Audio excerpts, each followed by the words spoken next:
ಬೆಂಗಳೂರಿನಲ್ಲಿ ಮಾತ್ರ ಅಲ್ಲ, ಇಡೀ ರಾಜ್ಯದಲ್ಲಿ ಡೆಂಗ್ಯೂ ಪ್ರಕರಣ ದಿನ ಕಳೆದಂತೆ ಹೆಚ್ಚಾಗ್ತಾ ಇದೆ. ಇದರ ನಡುವೆ ಮಕ್ಕಳಲ್ಲಿ ಹೆಚ್ಚಾಗಿ ಕಂಡು ಬರ್ತಾ ಇರುವಂಥದ್ದು ಆತಂಕವನ್ನು ಹೆಚ್ಚು ಮಾಡ್ತಾ ಇದೆ.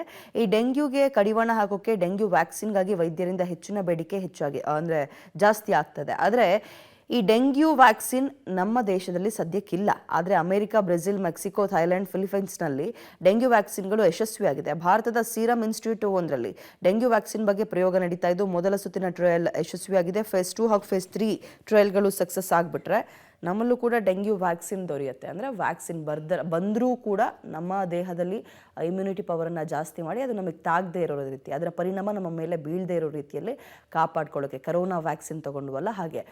ಯಾಕಂದರೆ ಡೆಂಗ್ಯೂಗೆ ಇನ್ನೂ ಕೂಡ ಸರಿಯಾದಂತಹ, ಅಂದರೆ ಡೆಂಗ್ಯೂಗೆ ಚಿಕಿತ್ಸೆನೇ ಇಲ್ಲ, ಅದರ ಮೇಲೆ ಬರುವಂತಹ ಲಕ್ಷಣಗಳ ಮೇಲೆ ಟ್ರೀಟ್ಮೆಂಟ್ ಕೊಡ್ತಾ ಇರೋದು ಈಗಷ್ಟೇ.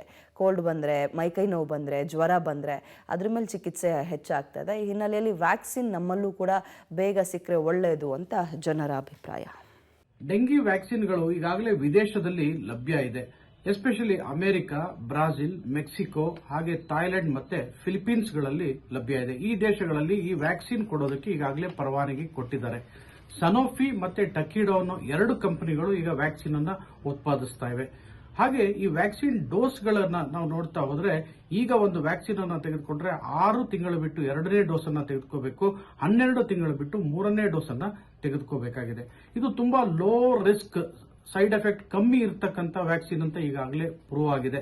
ಇದರಲ್ಲಿ ತುಂಬಾ ಮಿನಿಮಲ್ ಸೈಡ್ ಎಫೆಕ್ಟ್ಸ್ ಇದೆ ಅಂತಾನೂ ಪ್ರೂವ್ ಆಗಿದೆ. ಆದರೆ ನಮ್ಮ ಭಾರತಕ್ಕೆ ಇನ್ನೂ ಈ ವ್ಯಾಕ್ಸಿನ್ ಬಂದಿಲ್ಲ. ಯಾಕೆ ಅಂತಂದ್ರೆ ನಮ್ಮ ಭಾರತದಲ್ಲಿ ಇನ್ನೂ ಈಗ ತಾನೇ ಫೇಸ್ 1 ಟ್ರಯಲ್ಸ್ ಮುಗಿದಿದೆ. ಈಗಾಗಲೇ ವ್ಯಾಕ್ಸಿನ್ ಇನ್ಸ್ಟಿಟ್ಯೂಟ್ನವರು ಈಗಾಗಲೇ ಫಸ್ಟ್ ಫೇಸ್ ಆಫ್ ಟ್ರಯಲ್ ಅನ್ನ ಮುಗಿಸಿದ್ದಾರೆ. ಸೊ ಫಸ್ಟ್ ಫೇಸ್ ಟ್ರಯಲ್ ಯಶಸ್ವಿಯಾಗಿ ಪೂರ್ಣಗೊಂಡಿದೆ. ಸೊ ಮುಂದಿನ ಸೆಕೆಂಡ್ ಫೇಸ್ ಹಾಗೂ ಥರ್ಡ್ ಫೇಸ್ ಟ್ರಯಲ್ಗೆ ಈಗಾಗಲೇ ತಯಾರಿ ನಡೆಸ್ತಾ ಇದ್ದಾರೆ. ಸೊ ಇವೆಲ್ಲ ಕರೆಕ್ಟ್ ಟೈಮ್ಗೆ ಆದ್ರೆ ಮೋಸ್ಟ್ಲಿ 2026 ಮಿಡ್ ಅಥವಾ ಕೊನೆಯಲ್ಲಿ ನಮಗೆ ಈ ವ್ಯಾಕ್ಸಿನ್ ಭಾರತದಲ್ಲಿ ಕೂಡ ಲಭ್ಯ ಆಗುವಂತ ಎಲ್ಲಾ ಲಕ್ಷಣಗಳು ಕೂಡ ಇವೆ. ಸೊ ಮುಂದಿನ ದಿನಗಳಲ್ಲಿ ನಮ್ಮ ಭಾರತದಲ್ಲೂ ಕೂಡ ಈ ವ್ಯಾಕ್ಸಿನ್ ಬರುವಂತ ಚಾನ್ಸಸ್ ಇದೆ.